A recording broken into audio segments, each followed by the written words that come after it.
Hari ini saya berada di Villa Rojo Koe dalam rangka memberikan rekoleksi atau penguatan spiritual bagi 35 pasangan suami istri dari Paroki Ekaristi Kudus Karedong. Kita semua larut dalam kebersamaan dan punya satu komitmen bersama untuk membangun kehidupan perkawinan dan keluarga yang harmonis, yang bahagia, ya keluarga yang sejahtera lahir dan batin, tetapi di atas segala-galanya keluarga yang mengenal Tuhan.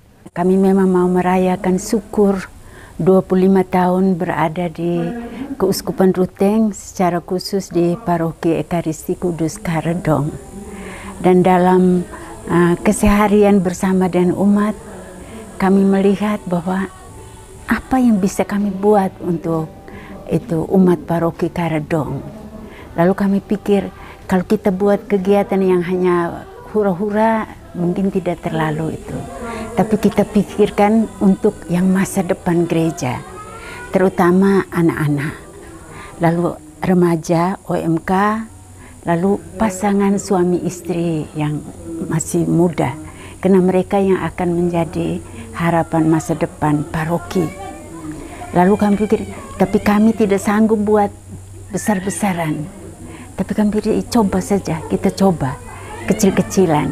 Maka terjadilah itu 2 minggu yang lalu rekoleksi untuk anak-anak.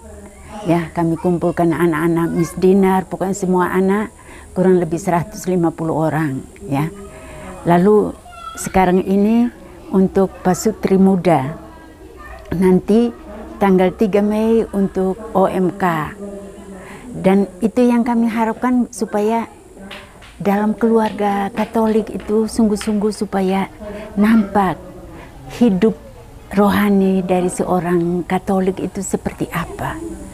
Jadi butuh ada yang membimbing, yang mendampingi, ya. Lalu terutama untuk keluarga-keluarga muda ini, kami merasa karena masa depan gereja, masa depan masyarakat semua tergantung dari keluarga. Kalau keluarga ini didampingi, diberi apa ya, maksudnya santapan yang rohani, pasti mereka akan juga mendidik anak-anak mereka juga akan menjadi anak-anak yang baik, ya.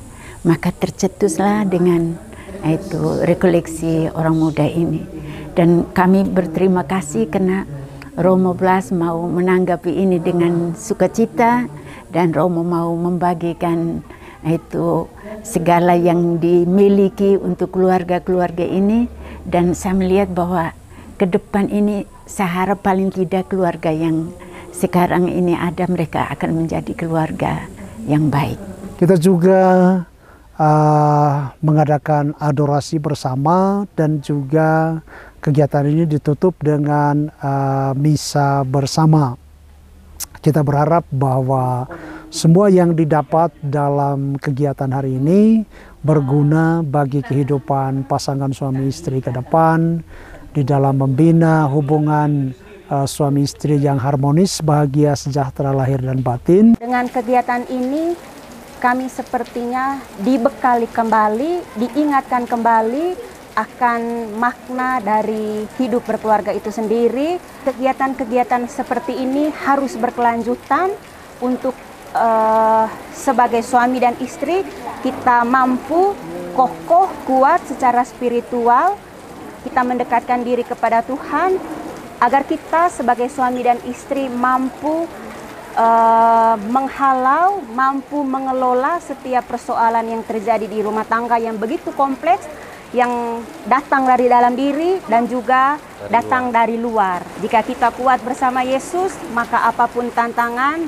dan perangkap-perangkap dunia, kita akan mampu untuk melewati semua itu. Intinya di dalam Tuhan kita pasti bisa dan kita pasti kuat. Nambah ilmu atau wawasan kami dalam menjaga dan membina rumah tangga kami ke depannya.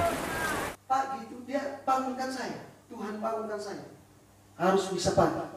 Bisa pagi, saya harus ketemu Tuhan. Saya harus terima Tuhan di dalam Ekaristi. Apalagi kita tadi Ekaristi sebagai puncak dan sumber kehidupan pertanian dalam keluarga. Bagi pengalaman dari kami, saya kalau ikut terus sebab itu ikut mau cari dukun, mungkin dia sudah lumpuh total. Lumpuh total. Tapi Tuhan Yesus yang menyembuhkan.